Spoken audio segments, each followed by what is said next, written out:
और नियोजित किया है, हमेशा प्लानिंग की है, और अब उस प्लानिंग कमीशन का नाम बदलकर हो गया है नीति आयोग। तो ये आपने ध्यान में रखना है कि प्लान रहा है हमेशा से, ठीक है। Reformed economy, fourth point,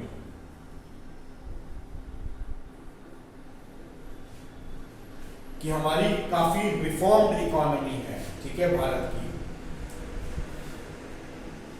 fifth point, emerging market economy,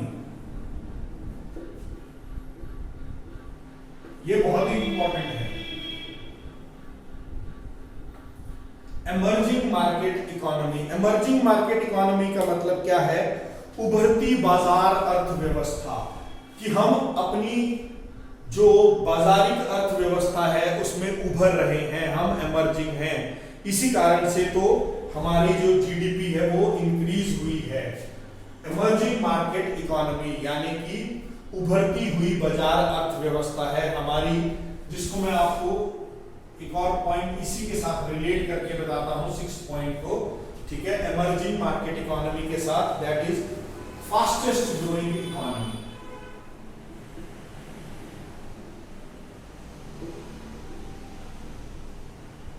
इस समय भारत जो है वो फास्टेस्ट ग्रोइंग इकोनॉमी है, सबसे तेजी से बढ़ने वाली इकोनॉमी है, क्योंकि हम बाजारिक अर्थव्यवस्था को सुधार रहे हैं, उसमें इमर्ज कर रहे हैं, उसमें बढ़ रहे हैं। अब कुछ इंपॉर्टेंट पॉइंट्स इसी से रिलेटेड हैं कि शेयर ऑफ जीडीपी, कि हमारी जीडीपी का शेयर इन वर्ल्ड जीडीपी,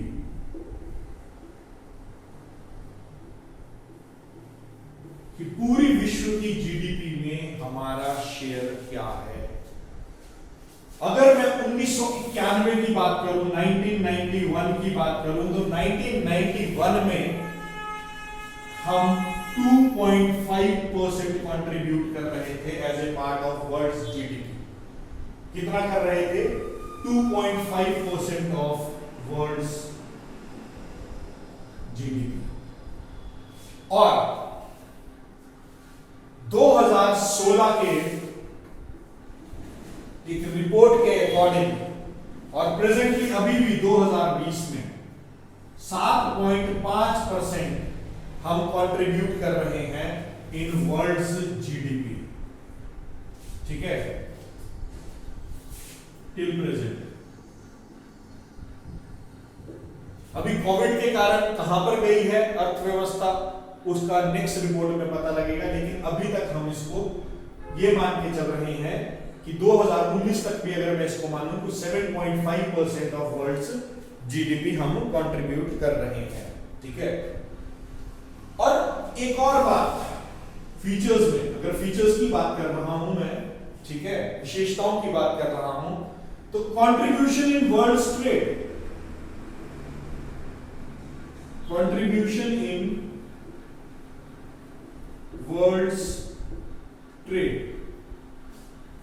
तो ये बहुत इंपॉर्टेंट है कि 1991 में हम 0.5% कंट्रीब्यूट कर रहे थे पूरे विश्व की ट्रेड के अंदर, लेकिन प्रेजेंटली या 2016 के एक रिपोर्ट जो मैंने आपको पहले भी बताया, उसमें हम 2% पर हैं।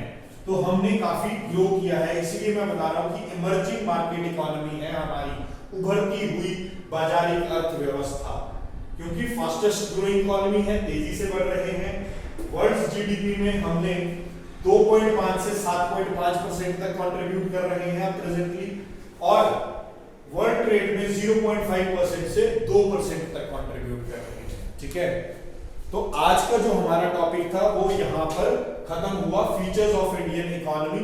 लेकिन इसको खत्म करने से पहले मेरे को आपको एक स्टैटिक जीके में और एक इंपॉर्टेंट बात बतानी है। ये कई बार पूछ ली जाती है कि जो हमारा देश है वो इनकम के आधार पर ना कैटेगरीज बनी हुई हैं, ठीक है। तो वो कैटेगरीज कौन सी हैं वो मैं आपको बताता हूं। Low income,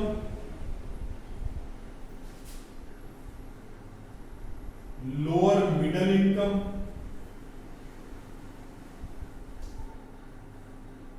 upper middle income,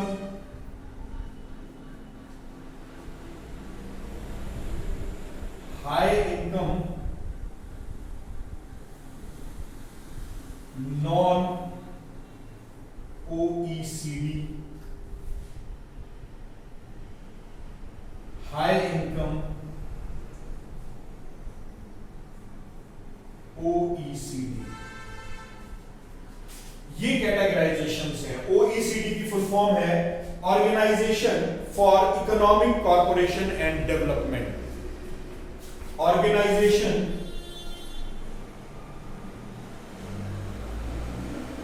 for economic corporation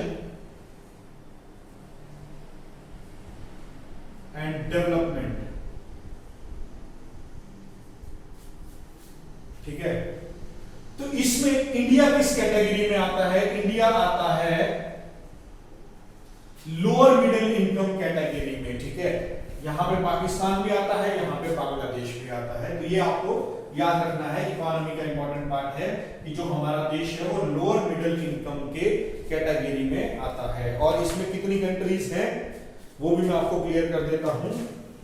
low income में 31 कंट्रीज हैं, लोअर मिडिल इनकम में भी 31 कंट्रीज, सॉरी 51 कंट्रीज हैं, 51। अपर मिडिल इनकम में 53 कंट्रीज हैं, हाई इनकम नॉन ईसीडी में 48 कंट्रीज हैं और हाई इनकम ओईसीडी में 32 कंट्रीज हैं। क्लियर? तो ये आज का हमारा टॉपिक था। तो नेक्स्ट टॉपिक हम इंडियन फाइनेंशियल इंडियन इकोनॉमी पे ही बात करेंगे, आगे रिसोर्सेज की बात करेंगे और बाकी चीजों की। ठीक है, थैंक यू।